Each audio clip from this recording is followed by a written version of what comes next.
Thanks for joining me here on the Hip Kit Club channel today. This is Lorilei. Hope you're doing well.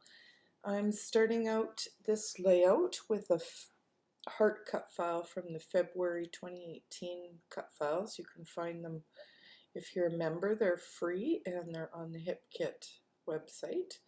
And I also have a piece of white cardstock that I have put a thin layer of white acrylic paint on. I just like the way that acrylic paint versus gesso makes the watercolors puddle and they're a little bit brighter, so I've been using white paint. I'm using the Vicky Bouton watercolors. We got those in the March 2018 Hip Kit, and I'm using the more of the golden yellow. I'm sure we all have different numbers on the tubes don't have names on them, so I've numbered mine, and a lot of people have done that. So I'm using the golden yellow and the bright pink and just making pools and puddles and splatters.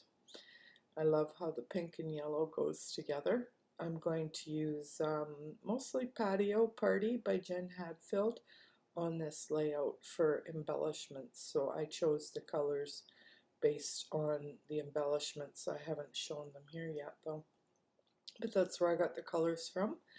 And I'm doing a little bit of drying in between so that my colors don't mix too much. And I love how it turns out. The watercolors are really nice to use. And then I'm just going to add the tiniest bit of blue so that it pulls out the blues in the embellishments. I'm trying not to make purple.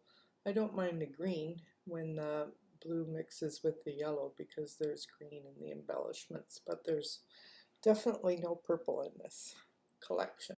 The kits this month are very spring feeling. There's lots of gorgeous florals and crepe paper, pebbles, Pink Fresh Studio, all kinds of goodies. There was so many choices on pages to make. It was hard to pick what to make for one of my first layouts using the March kit. I had a lot of fun with the February 2018 kit. It was one of my favorites. So just doing a little more drying here. I try not to dry too much so that my page doesn't curl, but I like to get going and get things dry. So I've made a nice little bit of green. I quite like it. And then I've been playing with the watercolors a lot lately, and you always have paint left over, so I generally will get a blank tag out and use up my leftover paint, and then I can make something else using the tags. So that's a good tip. If you have an extra piece of paper or some tags, you can use up your leftover paint, and then you can have something ready to go for another project.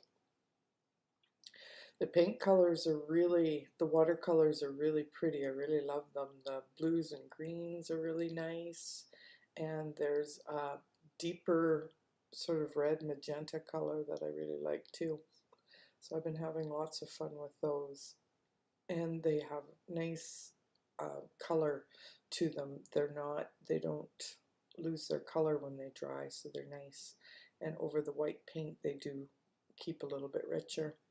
So just adding a few gold sprinkles with some gold color shine. I always like to add a little bit of gold to a page. Love that. And now my page is mostly dry, and I stitched on my cut file, just nothing outrageous there, just plopped it on and stitched it in a few places, and then I decided to back it with just a little bit of border of the Pebbles paper, and then it's on top of the crepe paper, pink paper. So it just sort of gives it a little grounding, and it ties that brownish darker color in with the Pebbles phrases we got, or the brown wood grain, so I thought that darker paper would tie in the title. And off camera I put together my little clusters. They're really just simple. They're using the Patio Party ephemera, and I had forgotten to record it, but they're just really clustered around the photo. I used two of the florals around the photo, and then I thought the flamingos were really cute, so I put them on alternating sides, the little small cluster over on the left side, and then another flamingo around my photo.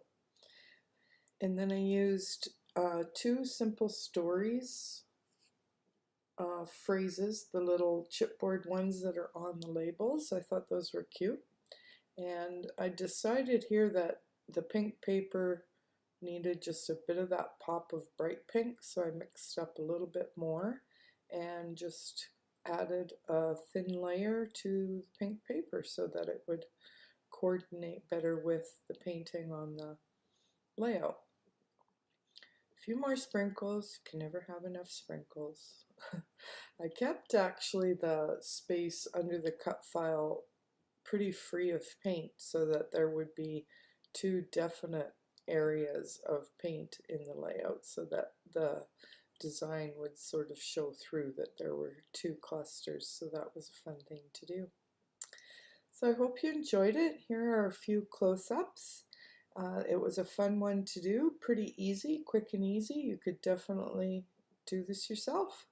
Thank you.